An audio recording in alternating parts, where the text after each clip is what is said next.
Advocate মনির, আজকে আমার বাংলাদেশ জাতীয় পার্টির প্রধান নেতা জনাব ব্যারিস্টার আন্দালিব রহমান পার্থ একটি কথা বলেছেন। তার কথার কিছু অংশ আমি শুনেছি, সেই অংশের মধ্যে তিনি একটি প্রশ্ন করেছেন। আমি ব্যারিস্টার আন্দালিব রহমান পার্থর প্রশ্নটি আপনাকে করতে চাই।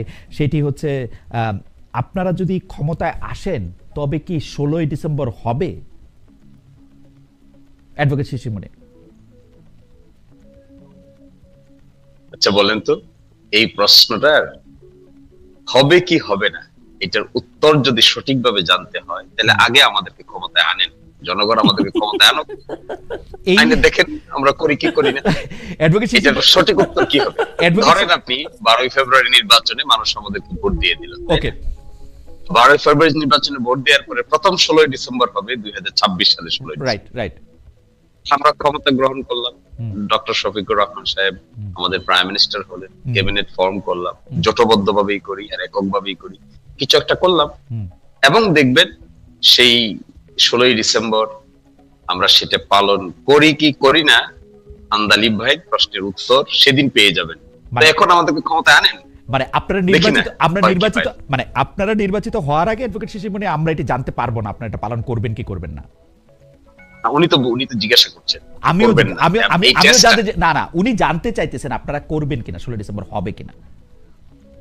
নিশ্চয়ই, কেন নয়, কিন্তু একটা জিনিস দেখেন যে ওনার মধ্যে যে আশঙ্কাটা তৈরি হয়েছে, এই আশঙ্কাটা তো আপনি অ্যাসার্টেন করতে পারবেন। কিছু থেকে অ্যাজাম্পশন আর কিছু থেকে সার্টেন।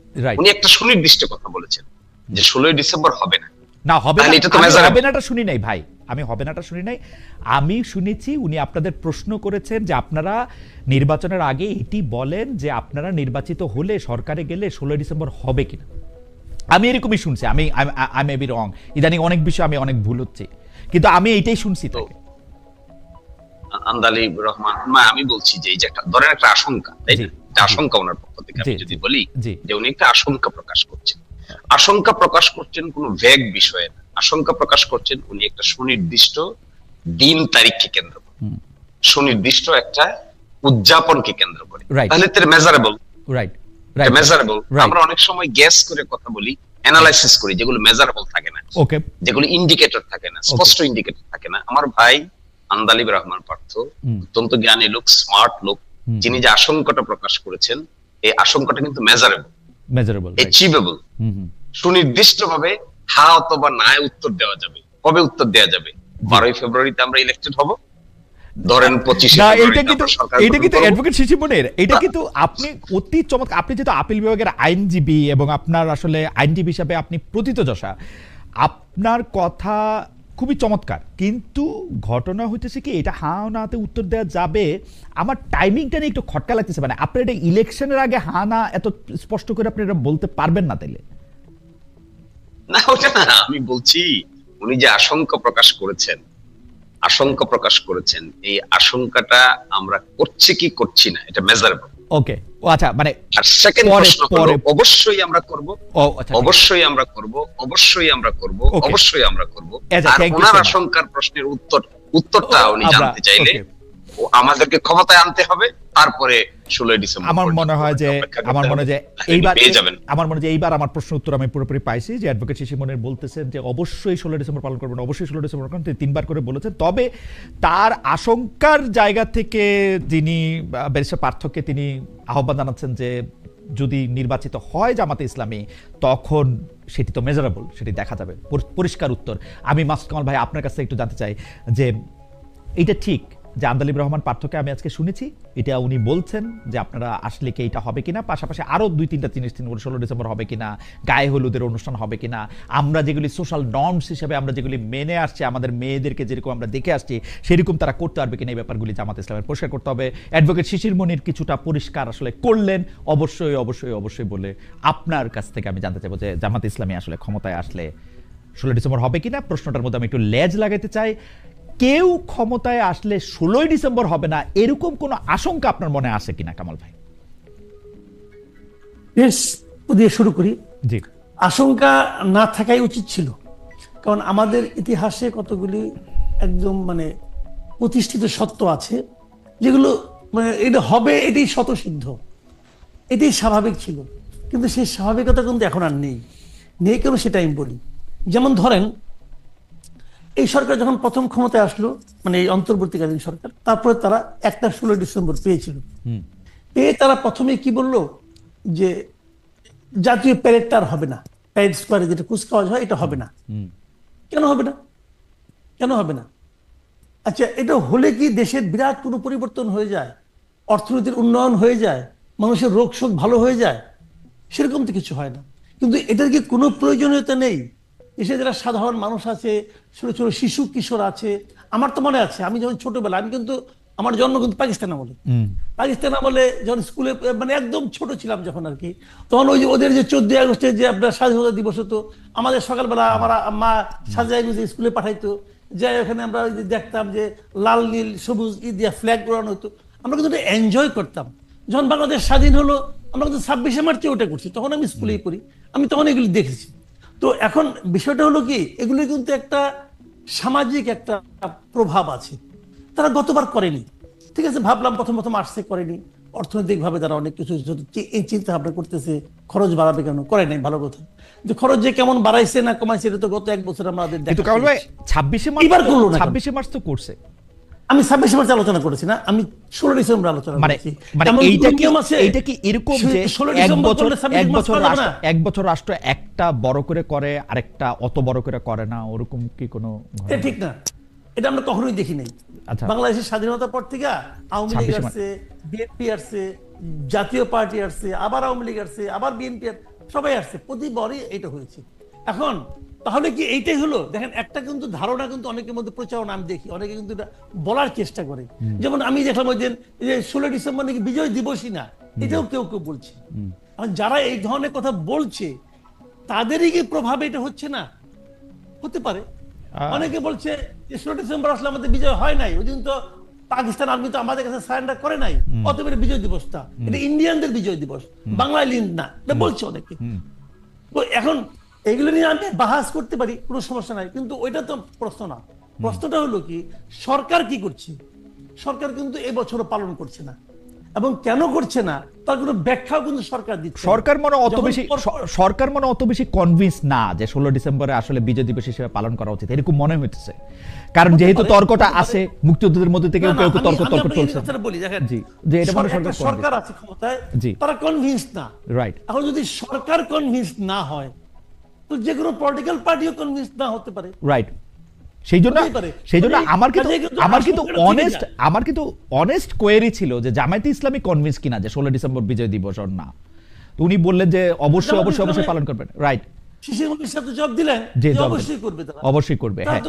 কিন্তু সরকারের মধ্যে, জামায়াতে ইসলামের মধ্যে যে ঝামেলা নাই, সেই ঝামেলা আমি সরকারের মধ্যে দেখি। এটা ইন্টারেস্টিং, কিন্তু দেখি এটাই তো আপত্তিকর এবং হতাশাজনক। জি, মানে এই সরকার যে আসলে কি, ওই সরকার যে একটা কথা বলছে না, রিসেট বাটন টিপা দিছে, এখন রিসেট বাটন তো টিপছেন, এখন কোত্থেকে আবার শুরু হবে? এখন ওনারা কি 47 থেকে শুরু করতে চান, নাকি আরো আগে থেকে, নাকি পলাশী যুদ্ধ থেকে শুরু করতে চান? এটা বুঝতে পারছি।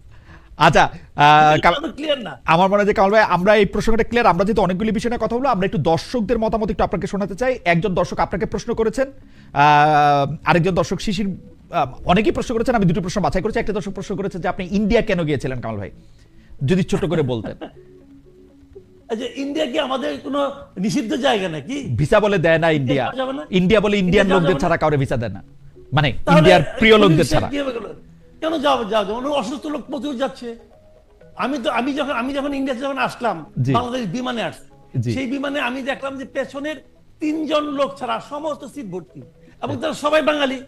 তো সমস্যাটা কি হয়েছে? এত লোক গেছে না। আচ্ছা, এখন আমি কথাটা বলি, এই জিনিসটা হলো ইন্ডিয়া গিয়েছে, আমি বলি আপনাদের, বলার কোনো সমস্যা তো নাই।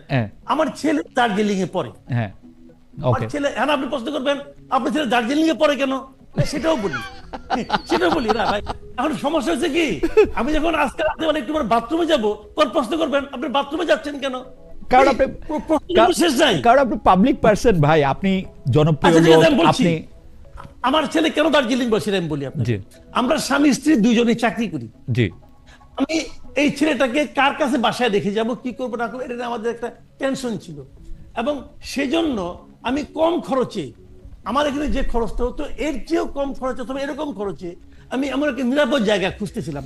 আজকে থেকে 3 বছর আগে আমার ছেলেকে আমি দার্জিলিং এ পড়তে পাঠিয়েছি, তার আরো 1 বছর আছে। ওকে, এখন এমন একটা পর্যায়ে সে আছে, এখন যদি ইন্ডিয়ার সাথে আমার যুদ্ধও লাগে তাও কিন্তু আমার জন্য খুব একটা জটিল অবস্থা হয়েছে। রাইট তো রাইট রাইট। তাকে আনতে গিয়েছিলাম ভাই। Okay. আচ্ছা শুনেন, তার পরীক্ষা শেষ, আরো বলি না, শেষ করি তাহলে বুঝবেন। হ্যাঁ। আরেকটু বলি। তো ওখানে গিয়েছিলাম আমরা স্বামী স্ত্রী দুইজনেই গিয়েছিলাম। দুইজনে যাওয়ার পর আমার স্ত্রী বললো যে উনি একটু আজমির শরীফে যেতে চান। হ্যাঁ, তো আমি বললাম ঠিক আছে চলো যে আজমির শরীফ, জয়পুরে গেলাম। আজমির থেকে যখন আমরা ফিরবো, ফেরার সময় দেখলাম যে প্লেনে দিল্লি থেকে ঢাকার যে ভাড়া, কলকাতার চেয়ে ঢাকার ভাড়া তার চেয়ে বেশি। আমি বললাম তাহলে চলো কম ভাড়ায় দিল্লিতেই যাই। ওকে। তো দিল্লি থেকে আমরা পরে প্লেনে, আমার মনে হয় যে খুবই পরিষ্কার। আজকে অনেকগুলি গুরুত্বপূর্ণ ব্যাপার আছে। আমার একটা ছবি তো দিয়েছে, জি। আমাকে ছবি দিয়েছে। দিল্লি যাওয়ার পর আমার স্ত্রী বললো জি। যে আমি একটু জামা মসজিদটা দেখতে চাই। জি আমি চলো নিয়ে যাই। ওখানে যাওয়ার পর সে ইউটিউবে আপনার চ্যাট জিপিটি দেখছে এখানে নাকি করিমের একটা হোটেল আছে। Right right right. করিমের হোটেলে যে খাওয়া দাওয়ার পরে আমি ওখানে দাঁড়িয়েছিলাম, আমার মুখে একটা টুথপিক ছিল ভাই। আমার ছেলে আমাকে দেখাচ্ছে, বাবা দেখো এই ছবিটা কেমন হয়েছে। ওটা দেখতে গেছি, টুথপিকটা মুখে ছিল। এখন আমি ললিপপ খাচ্ছি, আবার কেউ বলছে আমি সিগারেট খাচ্ছি। ভাই জীবনে সিগারেট খাইনি। আমার মনে হয় কামাল ভাই পরিষ্কার। আমাদের শিশির মনির ভাইয়ের জন্য আমাদের একটা প্রশ্ন আছে, দর্শকদের প্রশ্ন। শিশির মনির ভাই, আমরা মূল প্রশ্ন যাওয়ার আগে আপনি যদি অ্যাড্রেস করেন। জনাব শিশির মনির আমাদের ধর্ম নিয়ে অবমাননাকার বক্তব্য দিয়েছে, এহেন হীন কাজের জন্য তিনি জাতির কাছে ক্ষমা চাইবেন কিনা জিজ্ঞেস করুন। অনেকগুলি দর্শক একই প্রশ্ন বারবার করতেছেন। আমি একটু বলে রাখি, আমি জনাব শিশির মনিরের এই বক্তব্য শুনেছি। যদি এটা রোজা এবং পূজা নিয়ে হয়ে থাকে, আমি তার বক্তব্যে আপত্তিকর কোনো কিছু পাই নাই। জনাব শিশির মনির, আপনি যদি অ্যাড্রেস করেন দর্শকের প্রশ্ন। এগুলো আরো আগেও আমি অ্যাড্রেস করেছি। জি। আসলে এটি কোন ধর্মীয় অবমাননার প্রশ্ন, এটি আসলে সম্প্রীতির প্রশ্ন। রাইট। আমার যেখানে বাড়ি, এটি দিরাই সাল্লা।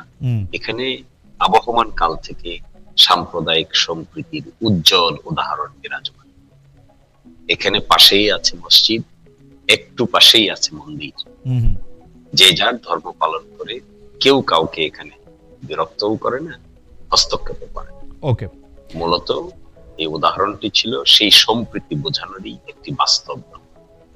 এটিকে যে বা যারা ধর্মীয় অবমাননা হিসেবে ব্যাখ্যা করছেন, আমার বিবেচনায় এটা সঠিক কাজ। আমার মনে যে খুবই আমি আসলেই মানে আমাকে মাসুদ কামাল ভাই অনুষ্ঠানের আগেও কামাল ভাইকে আমি বলতেছিলাম যে মানে কোনো বিষয় আমার খুবই পক্ষ নিতে ইচ্ছা করে।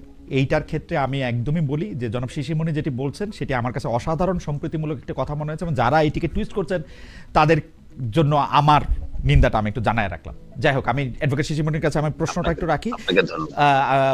রাখি যে নির্বাচন কমিশন যে তফসিল ঘোষণা করেছে সেটা লেভেল প্লেইং ফিল্ড হলো কিনা, আপনার কাছ থেকে প্রশ্নের উত্তরটি জেনে আমি আবার কামাল ভাইয়ের কাছে যাব। এটা নিয়ে নির্বাচন কমিশন তফসিল ঘোষণা করেছে, নির্বাচনের ডেট ঘোষণা করেছে, লেভেল প্লেইং ফিল্ড হয়েছে কিনা, অনেকগুলি বিষয়ে জামাত ইসলামের অনেকগুলি আপত্তি ছিল।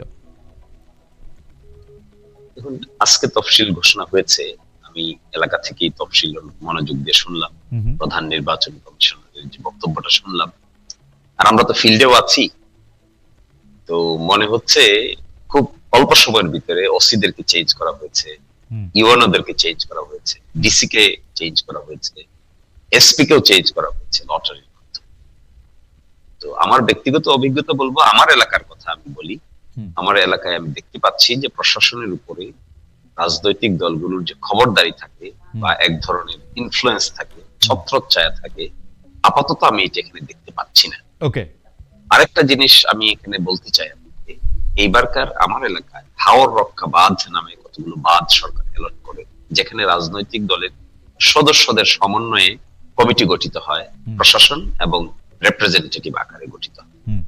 এইবার আমাদের এখানে জেলা প্রশাসকের পক্ষ থেকেই এই কমিটিগুলোতে কোন রাজনৈতিক দলের কোন সদস্যকেই কমিটিতে রাখা হয়নি।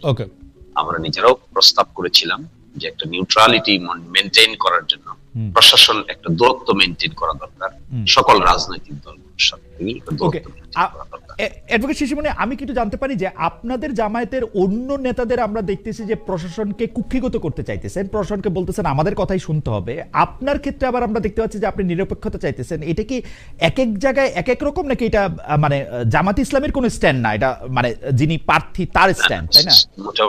মোটেও না, জামাত ইসলামের কোন স্ট্যান্ড না। যে ব্যক্তি এটা বলেছিলেন, সাথে সাথে জামাত পক্ষ থেকে বিবৃতি দেওয়া হয়েছে এবং তাকে শোকজ করা হয়েছে তিনি তার জবাবটা অফিসিয়ালি দিয়েছেন কিনা আমি জানি না, ঢাকায় দেন নাই আমি দেখি নাই, দেন নাই মনে হয়। তো আমি যেটা বলছি, এটা কখনোই জামাত ইসলামীর কোনো সেন্ট্রাল স্ট্যান্ড হতে পারে না যে একটা নির্বাচনকে ইনফ্লুয়েন্স করার জন্য প্রশাসনকে ব্যবহার করতে হবে এই মর্মে ইনস্ট্রাকশন, তাহলে তো জামাত ইসলামীর আর কোনো নৈতিক ভিত্তিই থাকবে না। ওকে, ফলে আমি মনে করি এটা একান্তই ব্যক্তিগত ব্যাপার। এ ব্যাপারে যে শোকজ করা হয়েছে আমি হয়তো সেন্ট্রালের সঙ্গে কথা বলে জানতে পারবো পরবর্তী পদক্ষেপ, কিন্তু আমি ব্যক্তিগতভাবে এটা সাবস্ক্রাইব করি না, আগেও করিনি, এখনো করি না, ভবিষ্যতেও করব না। কামাল এই ভাই, ধরনের সাবস্ক্রিপশন কামাল ভাই আপনার কাছে কি মনে হয় লেভেল প্লেইং ফিল্ড কি হয়েছে কিনা? জনাব শিশির মনির তার এলাকার কথা বললেন, আপনি পুরো বাংলাদেশটা যে খেয়াল করেন এটার ক্ষেত্রে আপনি লেভেল প্লেইং ফিল্ড দেখেন কিনা? যে একটা দেখেন, একটা জিনিস হলো কি, লেভেল প্লেইং ফিল্ডে অনেক বড় একটা কথা, কিন্তু বড় কথা কিভাবে যে বিএনপির পক্ষ থেকে কিন্তু এর মধ্যে আমরা অভিযোগ পেয়েছি, জামাতের পক্ষ থেকে অভিযোগ পেয়েছি ডিসি নিয়োগের সময়।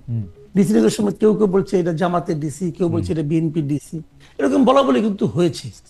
এবং এটা যখন নির্বাচনে যখন কেউ হেরে যাবে, উনি কিন্তু বলবেন যে আমি নির্বাচনে হেরেছি কারণ ওই পক্ষের ডিসি ছিল, সে এটাকে মেকানিজম করছে, এটা কিন্তু বলবে ভাই। তা আমি মনে করি এই যে ডিসি চেঞ্জ করছে, তারপরে এসপি চেঞ্জ করছে, ওসি চেঞ্জ করছে, এই চেঞ্জ যেগুলো করছে, লটারি করে করছে, অনেক কিছু করছে, কিন্তু কেন করছে? তার চেয়ে বড় কথা কে করছে, কেন করছে? মানে তারা যাদের নাকি পক্ষপাত দুষ্ট না হয় এই জন্য করছে, এই লক্ষ্য নিয়ে করছে। কে করছে? এই অন্তর্বর্তীকালীন সরকার করছে, করছে তো। আজকে তফসিল ঘোষণা করা হলো, এখন পুরো জিনিসটা কার দায়িত্বে? নির্বাচন ইলেকশন কমিশন। আচ্ছা ফাইন, যদি পরবর্তী সময়ে এটা নিয়ে কোনো প্রশ্ন ওঠে, দায়টা কার উপর চাপবে? নির্বাচন কমিশনের উপর চাপবে, কিন্তু যে তুমি ঠিক মতো নির্বাচনটা করতে পারো নাই। কাজে আমি নির্বাচন কমিশনকে পরামর্শ দিব যে নির্বাচন কমিশনের উচিত হবে সবগুলি ডিসি আবার চেঞ্জ করা। এতে কিছু খরচাপাতি হবে, হোক, কোনো সমস্যা নাই, কারণ দায় দায়িত্ব যখন আপনার উপর আসবে, আপনি আপনার মতো করে ডিসি গুলিকে আনেন, সরকারটা আপনি নিবেন কেন? আগেও দেখতাম আমি হাসিনা আমলে হাসিনা সরাইতো, তারপর বলতে আমি সব সাজাই দিছি, এবার তুমি ইলেকশন করো না, তা চাই না। আমি বলতে চাচ্ছি ইলেকশন কমিশন উচিত হবে নিজের মতো করে সমস্ত প্রশাসনকে আবার রিঅর্গানাইজ করুক, করলে পরে এককভাবে ইলেকশন কমিশনের দায় দায়িত্ব দেবে প্রশংসার অথবা নিন্দার। কামাল ভাই, আপনার কাছে তো এখন আর ইলেকশন নিয়ে কোনো সংশয় নাই, মানে লেভেল প্লেইং ফিল্ডটা নিয়ে আপনি একটা সাজেশন দিলেন। কারণ কেন আমি প্রশ্ন করতেছি, আপনার কথায় আমার বারবার মনে হচ্ছিল যে ডক্টর ইউনূসকে আপনি এতই অপছন্দ করেন, বারবার ওনার উপর আপনি একটা আরোপ লাগাচ্ছেন যে, বা দোষ আরোপ করতেছেন যে উনি ক্ষমতায় আর ছাড়তে চাইতেছেন না বা ক্ষমতা ছাড়তে চান না। এইটা তো আপনার দূর হয়েছে, তাই না? মানে আমি বলি আপনাকে, ডক্টর ইউনূস ক্ষমতা ছাড়তে চান না এটা আমি কখনো বলি নাই। আচ্ছা, আমি কি বলছি সেটাই বলি। আমি বলেছি যে 5ই আগস্ট ভাষণের পর উনি যখন বললেন যে ফেব্রুয়ারি দ্বিতীয় সপ্তাহে নির্বাচন হবে, এরপর থেকে এই সরকার যা যা করছে নির্বাচনকে ওই সময় করার জন্য, সবই ওই সময় করার জন্য ইতিবাচক, এর মধ্যে কোনো ভুল নাই, এটা আমি বলেছি। এমন ইলেকশন কমিশনও সেইভাবে কাজ করতেছে, এখানেও কোনো ভুল নাই। কিন্তু তারপরেও বাস্তবতা হচ্ছে সাধারণ মানুষের মধ্যে সংশয়টা দূর হয় নাই। সাধারণ মানুষের মধ্যে সংশয়টা কেন দূর হয় নাই এটা আমি জানি না, কিন্তু আমি মনে করি এই সাধারণ মানুষের সংশয়টা যে আছে যে ইলেকশন কি হবে অথবা ইলেকশন কি ফেব্রুয়ারিতে হবে, এই যে সংশয়টা, এই সংশয়টা ডক্টর ইউনূস নিজ দায়িত্বে অর্জন করেছেন। উনি সাধারণ মানুষের কাছে আস্থাভাজন হতে পারেননি বলেই মানুষ এত কিছু করার পরেও সন্দেহ করছে। আমি এই কথাটা বলি। ওকে, আপনার মনে, আপনি বলছেন যে সাধারণ মানুষের মনে সংশয় ছিল। হাওয়েভার আমি পরবর্তী প্রসঙ্গে যাই। এই নির্বাচনে জনাব অ্যাডভোকেট শিশির মনি, কাকে আপনি প্রধান প্রতিদ্বন্দ্বী মনে করেন? বিএনপি, এনসিপি, নাকি যারা আপনার রোজা ও পূজা বিষয়ক বক্তব্যকে তাদের মতো করে ব্যাখ্যা করে তাদের? সংক্ষেপে যদি একটু বলেন, আমরা এই প্রশ্নটা নিয়েও কাছাকাছি প্রশ্নটা আমরা একটু কামাল ভাইয়ের কাছে যাব। অ্যাডভোকেট শিশির মনির, এখন পর্যন্ত যেটা দেখা যাচ্ছে বাস্তবতা তিনটা জোটের দিকে আগাচ্ছে। একটা বিএনপি একটা জোট গঠন করার চেষ্টা করছে, এবং এখানে একটা বিতর্ক দেখা দিয়েছিল যে জোট গঠন করলে দলীয় সিম্বলেই ইলেকশন করতে হবে না জোটের যে কোনো একটি দলের সিম্বল নিতে হবে। আজকে আদালতে এটি সেটেল হয়েছে যে দলীয় সিম্বলেই করতে হবে, জোটের সিম্বলে করা যাবে না। এটা একটা বাঁচ। আরেকটা বাঁচ হলো জামাত ইসলামী সহ 8 দল, যেটি তারা ঘোষণা করছে, কর্মসূচি ঘোষণা করছে, সিট ভাগাভাগির চেষ্টা করছে, এটা একটা জোট। আরেকটা জোট মাঝখানে এনসিপি সহ আরো 2-3টি দল নিয়ে আরেকটা জোট হয়েছে।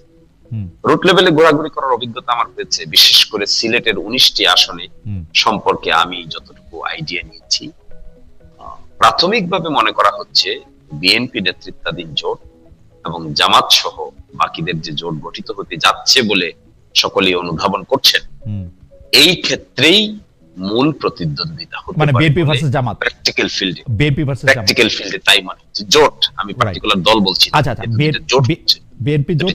বিএনপি জোট আর জামাত জোট। বিএনপির জোটটা নিয়ে অবশ্য শনিবার দিন বৈঠকের কথা বলা হয়েছে, সেই জোটটা কি হবে আমি জানি না। একটু কামাল ভাইয়ের কাছে যাই, নির্বাচনের মূল লড়াই কাদের কাদের মধ্যে হবে বলে আপনি মনে করেন কামাল ভাই? মূল লড়াই হবে জামাতে ইসলামী এবং বিএনপির মধ্যে, এটা হলো মূল লড়াই। কিন্তু এটা বোঝাই যাচ্ছে, কারণ আর তো কেউ নাই রে ভাই, 3 নম্বর তো কেউ নাই, দুইজনই দলই দুইটা এখানে আপাতত, যেহেতু আওয়ামী লীগ নাই, আওয়ামী লীগ অনুপস্থিত, আওয়ামী লীগের অনুপস্থিতি, এই দুইটার মধ্যে লড়াই হবে। আরেকটা কথা আছে এখানে, আরেকটু বলে রাখি, সেটা হলো কি, যদি জাতীয় পার্টি ইলেকশন করতে পারে শেষ পর্যন্ত, এখনো মনে হচ্ছে যে 80% সম্ভাবনা আছে তারা পারবে, কিন্তু আবার একটু ভয় আছে, ভয় মানে কি একটু দ্বিধা আছে এই কারণে, সেটা হলো যে তারা আবার ইলেকশন করতে গেলে মবের শিকার হবে কিনা, এটা নিয়ে আমার একটু দ্বিধা সংশয় আছে। ওকে, যদি তারা মবের শিকার না হয়, যদি তারা স্মুথলি ইলেকশনের নমিনেশন সাবমিট করতে পারে এবং নির্বাচনে প্রচার চালাতে পারে, তাহলে কিন্তু বিএনপির সঙ্গে জামাতে ইসলামের এইটা প্রতিদ্বন্দ্বিতা অতটা তীব্র নাও হতে পারে। সেক্ষেত্রে জামাত একটা কিন্তু মানে ঝামেলা পড়ে যাবে এই জাতীয় পার্টিকে নিয়ে, এটা আমার ধারণা। ওকে, কারণ আপনি যাই বলেন না কেন, আমি আরেকটু বলি, সেটা হলো কি জানেন, আসলে আমরা বলি আর না বলি, এই ইলেকশনে কিন্তু মূল ফ্যাক্টর হয়ে দাঁড়াবে সামনে আওয়ামী লীগ। আওয়ামী লীগ নির্বাচনে থাকবে না, ব্যালটেও আওয়ামী লীগের কোনো মার্কা থাকবে না, কিন্তু আওয়ামী লীগ নির্ধারণ করবে আগামী নির্বাচনটা কেমন হবে না হবে। কিন্তু কামাল ভাই, আমি একটা জিনিস খালি আপনাকে একটু জানতে চাই যে 2024-এর ইলেকশনে আমি আসছিলাম বাংলাদেশে, ইলেকশনটা কেমন হয় দেখতে, নানা ধরনের টিপোর্টও করছিলাম যে ইলেকশনের জায়গায় তো আওয়ামী লীগ যে ইলেকশনের মধ্যে খালি আওয়ামী লীগই ছিল। আপনি সবচেয়ে বেশিবার বলছেন খালি ডামি ছিল, আওয়ামী লীগ ছিল, আপনি চিৎকার করছেন, চেঁচামেচি করছেন, এইটারে কোনো ইলেকশন বলতে আপনি রাজি হন নাই। ওই ইলেকশনেও তো যাদেরকে আপনি আওয়ামী লীগ বলতেছেন তারা তো যায় নাই, আওয়ামী লীগ তো খালি নৌকা থাকলেও তারা যায় নাই। আমি কেন্দ্রের পর কেন্দ্রে গিয়ে তাদের ফাঁকা পাইছি। তো আওয়ামী লীগের মধ্যে যদি আওয়ামী লীগের এত লয়ালিটি থাকতো, আওয়ামী লীগের মন্ত্রীরা 12% 13% ভোট নাকি কাস্ট হয়েছে, তাও আমি এটা সন্দেহ করি, মানে আমি এটা পুরা আমি আই এম নট শিওর। না, আমি আপনাকে বলি, ওই ঘটনাটা অন্য ঘটনা, ওটা অন্য প্রেক্ষিত এখানে ওখানে ওই যে বললাম না যে আমি বলতাম তখন এই একটা ইলেকশন হচ্ছে, এটাকে আমি ইলেকশনই বলি না, বলছি কারণ এই কারণে যে আপনি যেখানেই ভোট দিবেন, বড় একটা ব্যালট পেপার আপনাকে ধরাই দেওয়া হয়েছে, আপনি যেখানেই সিল দিবেন ওইটাই আওয়ামী লীগ। এখন আওয়ামী লীগের তো ভয় নাই, যেখানে আওয়ামী লীগের ভয় নাই, যেখানে আওয়ামী লীগের অস্তিত্ব ধরে কেউ টান দেয় নাই, সেখানে আওয়ামী লীগের লোক না গেলেও কোনো সমস্যা নাই।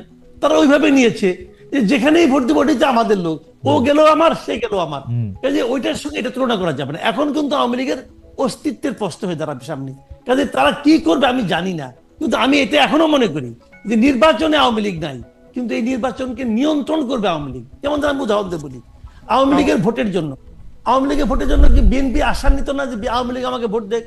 জামাত চায় না যে নৌকার ভোটগুলো আমার কাছে আসুক? চাইতো ভাই, ভোট তো কম না। কিন্তু কামাল ভাই, ভোট আপনিও দেখছেন, আমার চেয়ে বেশি দেখছেন, আমিও দেখছি, ভোটের সময় তো ভোটাররা কত, আরে যারা নির্বাচনে তারা কত কথাই কয়, এমন কি যারা ভোটার না তাগো নিয়েও কয় ভোট চাই, ভোটারের দোয়া চাই সকলের। তো সেই ক্ষেত্রে তো আপনি আওয়ামী লীগের ভোট তো চাইবে, এটা শিশির মনির সাহেবও চাবে, বিএনপিও চাবে, কিন্তু আওয়ামী লীগ ইলেকশনের ফ্যাক্টর হবে এইটা বলাটা একটু মানে একটু বেশি হইল কিনা কামাল ভাই? আমার মানে 2 পয়সা একটু দিয়ে আমার মনে হয় একদম বেশি না। আমি আপনি যদি আপনি শিশির মনির ভাইকে জিজ্ঞেস করেন, ওনার আলাপের পরে আমাকে আরেকবার চান্স দিন, আমি আরো ডিটেইল বলবো। আচ্ছা ঠিক আছে, তাহলে অ্যাডভোকেট শিশির মনি, এটা নিয়ে কি আপনি একটু বলবেন যে আপনি তো মাঠে ময়দানে ঘুরতেছেন, আওয়ামী লীগ কি সেই অর্থে ফ্যাক্টর হবে ইলেকশনের ক্ষেত্রে? আপনি যদি 1 মিনিটে বলতেন, আমাদের অনেক প্রশ্ন আসলে অ্যাডভোকেট মনির। আসলে দেখেন, আমার এলাকার কথা বলি, আমি বারবার কেন আমার এলাকার কথা বলছি, কারণ এটা আমার ফার্স্ট হ্যান্ড ইনফরমেশন আছে, তাই আমি এটা ক্লেম করতে পারি, সবটা তো আমি ক্লেম করতে পারি। তো আমি মনে করি যে আসলে ওই সরকার পতনের পরে গুরুত্বপূর্ণ ব্যক্তিবর্গ যাদের বিচার হচ্ছে কিংবা যারা দেশ ছেড়ে চলে গেছে, কিন্তু সাধারণভাবে আমার এলাকায় বাবু সুরঞ্জিত সেনগুপ্ত 6 বার 7 বার এমপি ছিলেন। উনি যে দলেই যেতেন এই দলেই এমপি হতেন, সব দল থেকেই তিনি এমপি ছিলেন। আওয়ামী লীগ থেকেও ছিলেন, একতা থেকে ছিলেন, জনতা থেকে ছিলেন, নানান ভাবে ছিলেন। তো সেখানে কেউ যদি বলে এখন যে সুরঞ্জিত বাবুর সমর্থনরা সবাই আওয়ামী লীগ, তাহলে তো অনেক ভোটার। কেউ যদি বলে উনি যখন একতায় ছিলেন তাহলে একতা মানুষ একতা হয়ে গেছে, তাহলেও অনেক ভোটার। এখন যিনি আমার সঙ্গে প্রতিদ্বন্দ্বী প্রার্থী আছেন, অনেক সিনিয়র লোক, যিনি নাসির উদ্দিন চৌধুরী, তিনি একসময় লাঙ্গল থেকে এমপি ছিলেন, পরবর্তীতে বিএনপিতে এসেছেন। লাঙ্গল থেকে তিনি একসময় এমপি ছিলেন, কিন্তু তিনি বিএনপি থেকে কখনো এমপি হতে পারেন। এখন কেউ যদি বলে এই পুরো ভোটটা হলো বিএনপির ভোট নাকি নাসির উদ্দিন চৌধুরীর ভোট, এই নানান ধরনের কথা, আমি মনে করি হ্যাঁ, বাংলাদেশের নাগরিক সিটিজেন সব তো আর বাংলাদেশ থেকে চলে যায় নাই, সব তো বাংলাদেশ থেকে চলে যাওয়ার কথা না। ভোটার লিস্টে যাদের নাম আছে তারা কি ভোট প্রয়োগ করবে না? করবে তো। এখন যদি আওয়ামী লীগের ইনস্ট্রাকশন থাকে যে তোমরা ভোটে যাবা না, ভোট দিবা না, কিংবা ভোট দানে বাড়িতে করবা, তাহলে কি ভূমিকা নিবে এটা দেখার বিষয়। কিন্তু এছাড়া আপনি অ্যাডভোকেট মনির, আমি এই জায়গাটাতেই শুধু আপনাকে প্রশ্ন করতে চাই, তাহলে তো কামাল ভাইয়ের কথা মিলল, মানে আওয়ামী লীগের যারা সমর্থক আছে তারা আওয়ামী লীগের নেতৃবৃন্দের ইনস্ট্রাকশনে ভোট দিবে বা দিবে না, বা কারো পক্ষে দিবে বা দিবে না, এটা ঠিক করবে? মানে স্টিল আমার একটা ধারণা ছিল নেতা নেত্রীরা পালায় গেছে, ওইটা ওইরকম না, আসলে ওইটা ওই পর্যায়ে নাই। আমি বাস্তবে এই কথাটা বলতে চাইছিলাম আর কি, পরে আপনার প্রশ্নের কারণে বলতে পারি নাই। বাস্তবে ওই পর্যায়ে নাই, কারণ এখানে মানুষ, সাধারণ মানুষের মধ্যে যে সেন্টিমেন্ট আছে, এই সেন্টিমেন্টটা এই আওয়ামী লীগ বলি আর যেভাবেই বলি না কেন, এখানে এত ডিপলি রুটেড না। মানে একটা বড় অংশের ভোটার ফ্লোটিং হয়ে গেছে না, বাট ডিপলি রুটেড না হইলো আপনি এটা আসলে আপনার মতো করে ব্যাখ্যা করেছেন। কামাল ভাই, আপনি যদি 1 মিনিট বলেন, আমাদের একজন দর্শক অসংখ্যবার একই মেসেজ পাঠাচ্ছেন, ওনাকে না পড়লেই না, আবু সুফিয়ান, উনি বলছেন যে খালেদ ভাই আপনি ভয়ে ভয়ে কথা বলেন। ঠিক আছে কামাল ভাই, আপনি বলেন, আমার কিছু বলার নাই।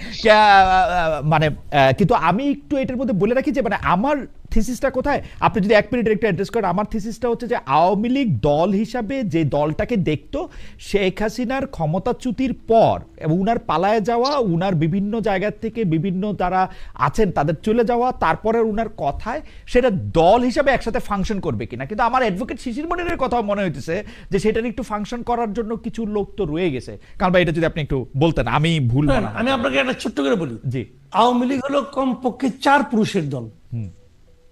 দাদা আওয়ামী লীগ করতো, বাবা আওয়ামী লীগ করে, ভাই যুবলীগ করে অথবা ছাত্রলীগ করে, ছোট ভাই ছাত্রলীগ করে, এর হলো 4 পুরুষের দল।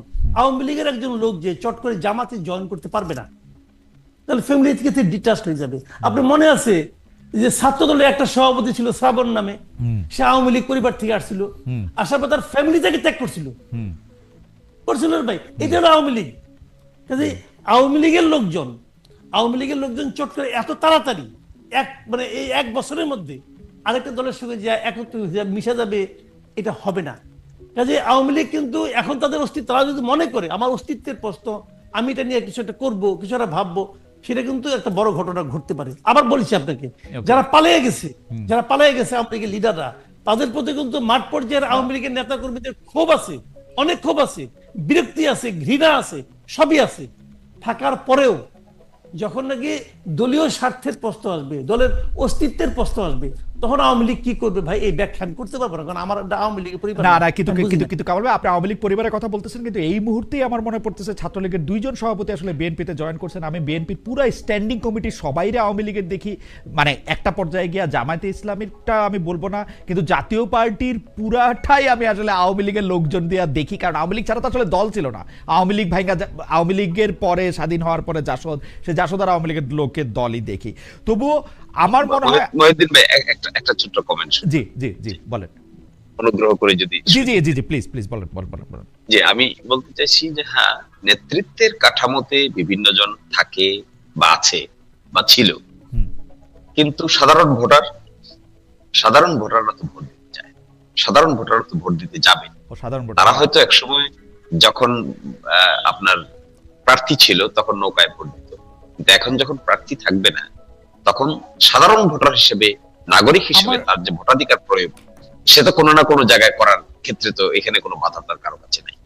আছে হলো পার্টিকুলার ব্যক্তিবর্গ যারা দেশ ছেড়ে পালিয়েছেন, তাদের কথা ভিন্ন। রাইট, কারণ আমার কাছে এটা আরো কেন মনে হয় কামাল ভাই, আপনি পরে আবার একটু বইলেন, আমি খালি কথাটা কয়ে রাখি যে বাংলাদেশে এই আমরা যে গণ অভ্যুত্থান এবং বিপ্লবকে স্বাগত জানাইছিলাম, যে যার মতো করে অংশও নিছিলাম, তারপরে এমন অনেক ঘটনা ঘটছে যেখানে আওয়ামী লীগের কোনো সমর্থক থাকলেই তাদের এটার প্রতিবাদ করার কথা, একটা কার্যকর প্রতিবাদ বা কার্যকর কোনো একটা ভূমিকা রাখার কথা, সেটা আমরা দেখি নাই, সেটা অনুপস্থিত। সেই জন্য আমি মনে করছিলাম যে মানে Awami League is know where. যে হাউএভার না, এই ক্ষেত্রে আমি একটা বলে দিই, ছোট্ট করে বলি। জি। দেখেন, আওয়ামী লীগ যখন ক্ষমতায় ছিল তখন বিএনপির নেতারা না মাঝে মাঝে বলতো, নেতা কর্মীরা বলতো যে পুলিশ রাইখা আসো, তারপর দেখি তোমাদের কত জোর। রাইট। তো ওই কথাটা কিন্তু সব সময়ের জন্যই প্রযোজ্য। আচ্ছা, পারলে কাজে পুলিশে প্রতিবাদ যে দেখেন নাই, ওটা পুলিশের ভয়ে দেখেন নাই।